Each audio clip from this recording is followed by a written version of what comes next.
Olá, tudo bem?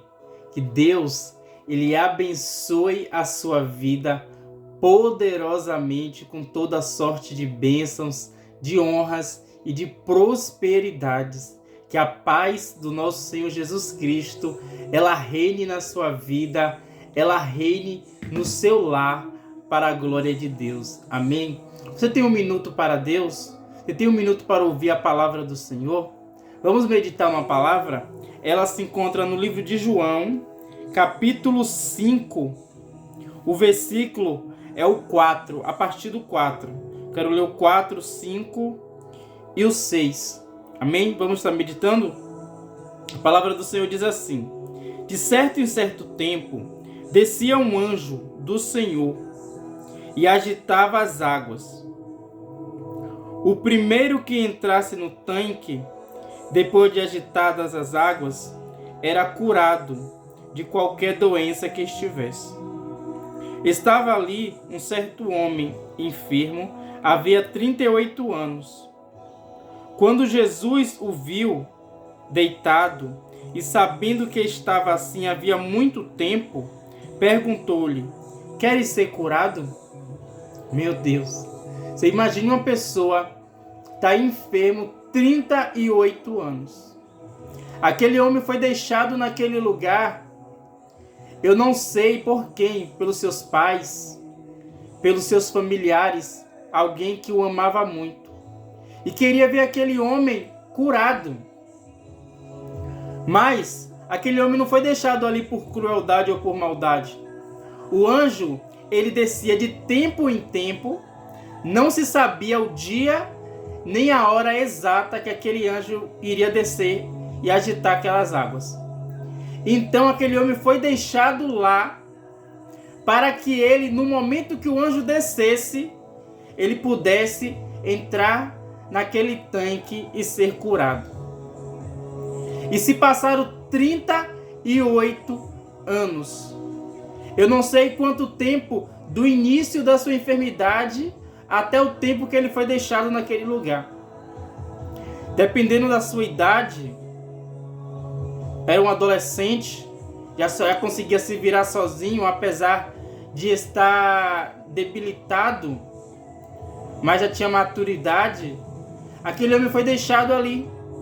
E por 38 anos ele conviveu com essa enfermidade, e por muito tempo aquele homem estava naquele lugar. E todas as vezes que o anjo descia para agitar as águas, outro ia no seu lugar. Por ele estar por ele estar paralítico, porque o manco ainda consegue andar, o paralítico ele estava completamente paralisado, com suas pernas paralisadas, não havia quem levasse ele. Imagine o sentimento de dor, de tristeza e de frustração daquele homem, vendo o anjo descer, as águas se agitar, porque eles não viam o anjo nitidamente, mas ele via a água se agitando, e logo eles entendiam que o anjo desceu, e alguém mais esperto que o outro corria e entrava, e era uma única pessoa que era curada. Você imagine a situação. É aquela coisa que a gente vive, né? Quem chegar primeiro leva. Quem chegasse primeiro era curado. Então imagine o nível de tristeza e de frustração daquele homem. Mas ele em nenhum momento ele perdeu a esperança. Olha a fé daquele homem. Ele sabia que ele não tinha condições de chegar naquele tanque, dentro do tanque, mais rápido do que outra pessoa. Mas mesmo assim ele tinha esperança de que um dia ele iria ser curado. E para o privilégio dele, para a glória de Deus, o próprio Senhor Jesus Cristo esteve naquele lugar. E o Senhor, sabendo da sua situação, sabendo que há muito tempo ele estava ali, o Senhor sabia de tudo, já sabia que ele estava doente há 38 anos. O Senhor olha para ele e pergunta o que ele quer. Queres ser curado? O Senhor pergunta se ele quer ser curado. O que é que um doente deseja? Logicamente falando, nosso pensamento humano, a mente humana que muitas vezes é medíocre, o que é que a gente compreende isso? O que é que um doente precisa? Ele precisa ser curado. Ele quer ser curado. A maioria, pelo menos. Mas o Senhor faz questão de perguntar: o que tu queres que eu te faça? O que tu queres? Queres ser curado? Por que se pergunta? O Senhor pergunta porque o Senhor queria ouvir da boca daquele homem. O Senhor pergunta para saber se realmente é aquilo que ele deseja. Aqui em São Paulo, antes da gente ajudar alguém, a gente pergunta para aquela pessoa se ela quer ajuda. E eu tive a dificuldade de compreender isso em um certo âmbito, porque se você está vendo que a pessoa está precisando de ajuda, claro que você tem que ajudar. Você ser sensível com a situação dela e procurar ajudar. Não ficar perguntando. Alguém diz assim: quem pergunta ou quem oferece porque não quer fazer, não quer dar ou não quer ajudar. Mas no meu trabalho, eu tive a experiência de ver uma senhora, ela era deficiente visual. Provavelmente ela já nasceu assim. E ela passava na frente daquela empresa todos os dias.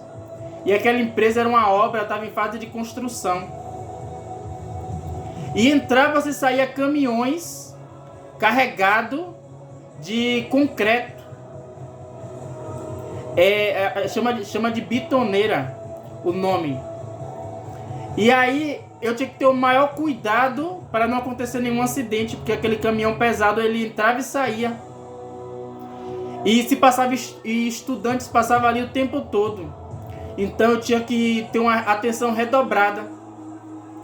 E aquela senhora deficiente visual, ela passava se apoiando na parede, no portão e tudo. E havia momentos que aquele portão estava aberto. E o chão estava todo esburacado. Então eu cheguei para aquela senhora e perguntei: a senhora precisa de ajuda? Eu posso te acompanhar? A mulher olhou para mim e disse assim: vai ajudar sua mãe. Aquilo me deu uma certa ira dentro de mim e eu deixei ela lá, para ela se virar sozinha. Infelizmente, dias depois, o que aconteceu, que aquela senhora ela acabou caindo e ela se machucou inteira. Por causa do orgulho e da soberba. Por isso que a palavra de Deus fala que o orgulho precede a queda. Por que eu perguntei? Porque nem todo mundo quer ajuda. Aquela mulher, por exemplo, ela não queria ser ajudada. Tem pessoas que estão doentes, ela se conformou com a enfermidade, com a doença. Ela não acredita mais na cura, ela não ora mais para ser curado, ela não busca por ajuda. Ela fica ali se definhando, esperando a morte. Então, seguindo essa linha de pensamento, você pergunta se alguém quer ajuda, se ela quer ser curada ou não. Então Jesus Cristo perguntou: queres tu ser curado? E aquele homem disse: Senhor, como eu posso ser curado? Outro vem e sempre desce no meu lugar. Outro entra no tanque antes de mim. E não sabia ele que aquele que cura, o Salvador, estava ali. Jesus Cristo ia curá-lo sem precisar que ele entrasse naquele tanque. Porque o Senhor, ele é a cura. Deus, ele é maravilhoso e o Senhor o curou. E quando aquele homem foi curado, ele se levantou, ele se pôs de pé imediatamente. E o Senhor disse: vai, pega o teu leito e anda. E o Senhor mandou ele se apresentar diante dos sacerdotes e tudo para mostrar a cura e o milagre. O que eu quero dizer para você alcançar uma cura e um milagre da parte do Senhor, você tem que desejar, você tem que querer, você tem que ter fé. Porque sem fé é impossível agradar a Deus. Sem fé é impossível alcançar algo. E se você não quer ajuda, o Senhor não tem como te ajudar. Mas se você deseja algo da parte do Senhor, Ele vai te conceder. Você precisa desejar com todas as suas forças, com fé e com perseverança para você alcançar algo. Então deseje. E quando você desejar e quando você acreditar, o milagre vai acontecer na sua vida. Amém? Eu sou o Bispo Daniel. Quer ouvir mais mensagens como esta? Me segue no meu canal na YouTube. Está @Bispo Daniel 12. O meu Kawaii, TikTok, Instagram, Bispo Daniel 12.7. O meu Facebook está Bispo Daniel. A página do meu ministério está Catedral Apostólica da Fé. Jesus Cristo é o único Senhor e o único Salvador. Amém? Eu agradeço pela sua atenção. Que Deus te abençoe.